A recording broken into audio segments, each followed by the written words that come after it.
पितृपक्ष में भूल कर भी ना खरीदे ये 5 चीजें, वरना पूरी जिंदगी हो जाएगी नर्क। नमस्कार दोस्तों, आज हम एक बेहद महत्वपूर्ण विषय पर चर्चा करने वाले हैं, जो न सिर्फ धार्मिक दृष्टि से बल्कि हमारे जीवन की खुशहाली और शांति के लिए भी अत्यंत आवश्यक है।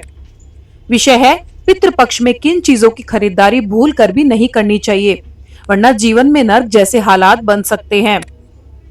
दोस्तों, आप सब जानते हैं कि हिंदू धर्म में पितृपक्ष यानी श्राद्ध पक्ष का बहुत बड़ा महत्व है। यह समय सिर्फ अनुष्ठान करने का नहीं होता, बल्कि यह हमारे उन पूर्वजों को याद करने का और उनका आभार व्यक्त करने का अवसर होता है, जिनकी वजह से हम इस धरती पर हैं। शास्त्रों में कहा गया है, पितृ देवो भव, यानी जैसे माता पिता देवता समान माने जाते हैं, वैसे ही पितृ भी हमारे लिए देवता तुल्य हैं। जब हम श्रद्धा और विधि विधान से उनका श्राद्ध, तर्पण और पिंडदान करते हैं, तो उनकी आत्मा को शांति मिलती है। हर साल भाद्रपद माह की शुक्ल पक्ष की पूर्णिमा से पितृपक्ष की शुरुआत होती है। यह पूरा कालखंड 16 दिनों का होता है। इस दौरान हमारे पूर्वज धरती पर आते हैं और अपनी संतान को आशीर्वाद देकर लौटते हैं। जब हम उनका सत्कार करते हैं, तो वे प्रसन्न होकर हमें सुख, समृद्धि, धन धान्य और परिवार में ऐश्वर्य का आशीर्वाद देते हैं। लेकिन अगर हम भूलवश इस अवधि में अशुभ कर्म कर बैठते हैं, तो पितृ नाराज हो जाते हैं और जीवन में अनेक कठिनाइयां खड़ी हो जाती हैं। अब बात करते हैं साल 2025 की। कई लोग इस बात को लेकर उलझन में हैं कि पितृपक्ष 7 सितंबर से शुरू हुआ या 8 सितंबर से। तो यहाँ ध्यान देने वाली बात यह है कि इस वर्ष 2025 में पितृपक्ष का आरंभ 7 सितंबर 2025 रविवार से हुआ है और इसका समापन 21 सितंबर 2025 रविवार को सर्व पितृ अमावस्या के साथ होगा।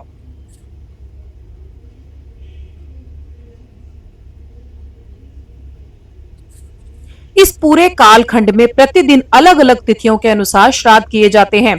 जैसे 7 सितंबर को पूर्णिमा श्राद्ध था, 8 सितंबर को प्रतिपदा श्राद्ध, 9 सितंबर को द्वितीया श्राद्ध, 10 सितंबर को तृतीया और चतुर्थी श्राद्ध और इसी क्रम में आगे बढ़ते हुए 21 सितंबर में सर्व पितृ अमावस्या का श्राद्ध किया जाएगा। इन तिथियों का विशेष महत्व होता है क्योंकि प्रत्येक तिथि विशेष पितरों के स्मरण और श्राद्ध से जुड़ी होती है। शास्त्रों में दान को विशेष स्थान दिया गया है। पितृपक्ष में यदि दान किया जाए तो उसका प्रभाव कई गुना बढ़ जाता है। कहा जाता है कि पितरों के नाम से किया गया दान हमें 100 गुना फल प्रदान करता है। यही कारण है कि पितृपक्ष में लोग अन्न, वस्त्र, गौ, स्वर्ण और भूमि का दान करने की परंपरा निभाते आए हैं। लेकिन दोस्तों, जितना महत्व दान का है, उतना ही महत्व इस बात का है कि इस दौरान किन वस्तुओं को नहीं खरीदना चाहिए। शास्त्रों और पुराणों में स्पष्ट उल्लेख है कि पितृपक्ष में कुछ चीजों को खरीदना सख्त मना है। अगर अनजाने में भी इन वस्तुओं की खरीदारी कर ली जाए तो पितरों को अप्रसन्न कर सकती है और उनके आशीर्वाद के बजाय जीवन में कष्ट, दरिद्रता और रोग शोक को आकर्षित करती है। पितृपक्ष में भूल कर भी ना करें ये गलतियां। पितृपक्ष का समय आत्मिक शांति, पितरों का आशीर्वाद प्राप्त करने का और अपने घर परिवार में सुख समृद्धि लाने का होता है। लेकिन यदि इस अवधि में अशुभ वस्तुएं खरीदी जाएं, तो इसका गंभीर परिणाम हो सकता है।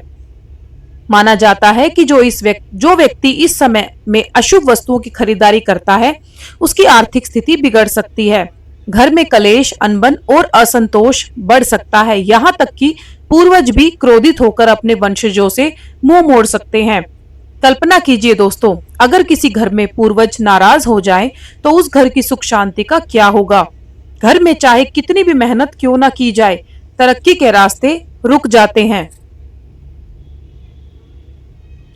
यही कारण है कि पितृपक्ष के नियमों का पालन करना हर व्यक्ति का कर्तव्य है। पितृपक्ष को श्राद्ध पक्ष भी कहा जाता है। यह काल केवल पूजा पाठ का ही नहीं, बल्कि संयम और अनुष्ठान का भी समय होता है। इसमें खान पान, आचरण और व्यवहार पर विशेष ध्यान दिया जाता है। शास्त्र कहते हैं कि इस दौरान वह काम त्याग देने चाहिए जो पितरों की आत्मा को अशांत कर सकते हैं। यही कारण है कि कई वस्तुओं की खरीदारी इस अवधि में निषिद्ध बताई गई है। इस समय नमक का दान तो किया जा सकता है, लेकिन नमक खरीदना अशुभ माना गया है। इसीलिए श्राद्ध शुरू होने से पहले ही नमक घर में मंगा लेना चाहिए। ऐसा करने से पितरों का आशीर्वाद मिलता है और घर में धन धान्य की वृद्धि होती है। इसी प्रकार सरसों के तेल का प्रयोग हम भोजन बनाने से लेके पूजा पाठ तक में करते हैं, लेकिन पितृपक्ष के समय इसका खरीदना वर्जित है। कहा जाता है कि इस अवधि में सरसों का तेल खरीदने से न केवल पितृ बल्कि शनिदेव भी कुपित हो जाते हैं। परिणाम स्वरूप जीवन में कठिनाइयां और बाधाएं आने लगती हैं।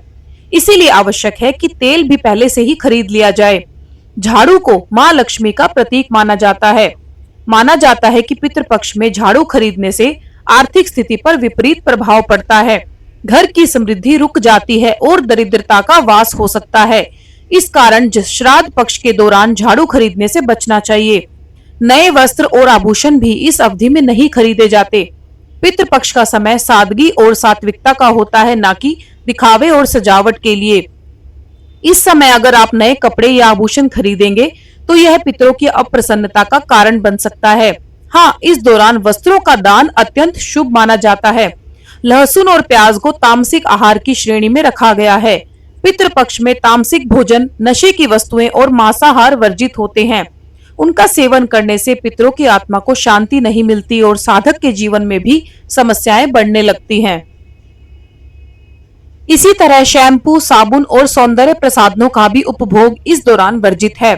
श्राद्ध पक्ष के समय सादगी और शुद्धता का है, इसीलिए इसमें बाहरी सजावट की बजाय आंतरिक शुद्धि पर ध्यान देना चाहिए।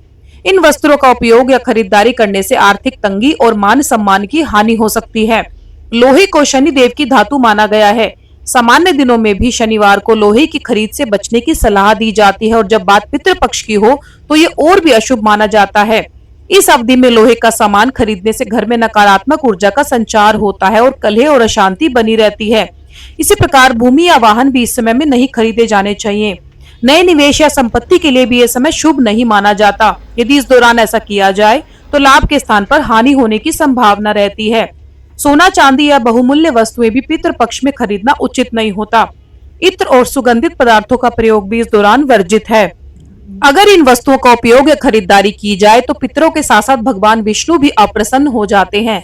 इसका परिणाम यह होता है कि शुभ फल के मिलने की बजाय अशुभ फल प्राप्त होता है। इसी प्रकार मांस और मदिरा का सेवन और खरीदारी भी इस कालखंड में वर्जित है। इन चीजों का सेवन करने से जीव न केवल स्वयं कष्ट पाता है बल्कि पितरों की आत्मा भी दुखी होती है और उन्हें शांति नहीं मिल पाती। श्राद्ध पक्ष में एक और महत्वपूर्ण नियम यह है कि श्राद्ध या तर्पण करने का कार्य केवल सूर्य के प्रकाश में ही करना चाहिए। यदि कोई व्यक्ति रात के अंधेरे में ये कार्य करता है तो उसे अशुभ माना जाता है। रात में श्राद्ध करने से पितृ प्रसन्न होने की बजाय नाराज हो सकते हैं और उनके आशीर्वाद के स्थान पर श्राप का सामना करना पड़ सकता है। यही कारण है कि प्रातःकाल या दोपहर में श्राद्ध करना सबसे उचित और शुभ माना गया है।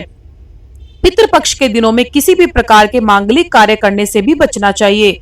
विवाह, सगाई, गृह प्रवेश, मुंडन या जनेऊ जैसे कार्य इस अवधि में करना शास्त्रों में वर्जित बताया गया है।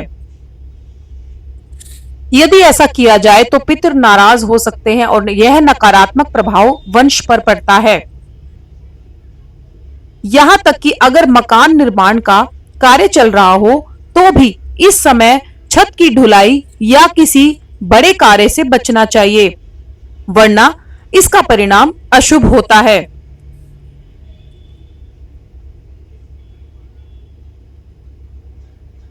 पितृपक्ष से जुड़ी एक और महत्वपूर्ण परंपरा है पितृश्रोत का पाठ।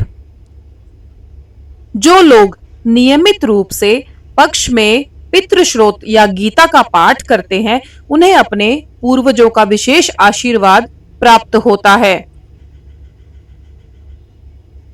यह न केवल पितरों की शांति के लिए, सुख समृद्धि और शांति के लिए भी बहुत जरूरी है। तो इस बार पितृपक्ष 2025 में अपने पितरों को याद कीजिए, उनका श्राद्ध कीजिए और उनसे आशीर्वाद प्राप्त कीजिए, क्योंकि जब पितरों की कृपा होती है तो जीवन में हर प्रकार की बाधा दूर हो जाती है और परिवार में सुख, शांति और समृद्धि का वास बना रहता है। दोस्तों, आप लोगों को ये वीडियो और इस वीडियो में दी गई जानकारी कैसी लगी, हमें अपनी राय कमेंट सेक्शन में बताना बिल्कुल मत भूलिएगा। अच्छी लगी हो तो इस वीडियो को ढेर सारा प्यार दीजिएगा, लाइक करिएगा और शेयर करिएगा और ऐसी ही और जानकारी लेने के लिए हमारे चैनल को सब्सक्राइब कर लीजिएगा। धन्यवाद।